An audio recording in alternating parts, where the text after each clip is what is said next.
மீண்டும் ஒரு கொடூரம், மீண்டும் ஒரு பிஞ்சு உயிர் தமிழகத்தில் பறிக்கப்பட்டிருக்கிறது. திருவள்ளூர் மாவட்டம் கும்மிடிப்பூண்டி அருகே அரங்கேறியுள்ள இந்த நெஞ்சை உலுக்கும் சம்பவம் ஒட்டுமொத்த தமிழகத்தையும் சோகத்திலும் அதிர்ச்சியிலும் ஆழ்த்தியுள்ளது. புதுப்பேட்டை பகுதியில் உள்ள தனியார் இரும்பு தொழிற்சாலையில் தங்கி வேலை பார்த்து வரும் வடமாநில தம்பதியரின் 3 வயது பெண் குழந்தை நேற்று மாலை வீட்டின் அருகே விளையாடிக் கொண்டிருந்தது.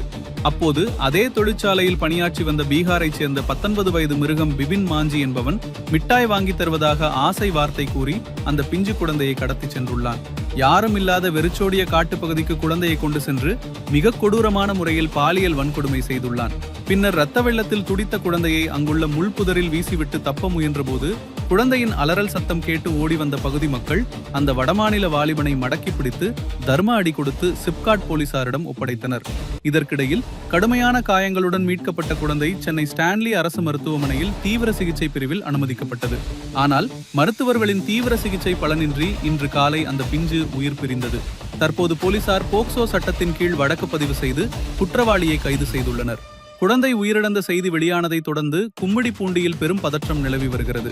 குற்றவாளிக்கு உடனடியாக மரண தண்டனை வழங்க கோரி பொதுமக்கள் சாலை மறியல் போராட்டத்தில் ஈடுபட்டு வருகின்றனர்.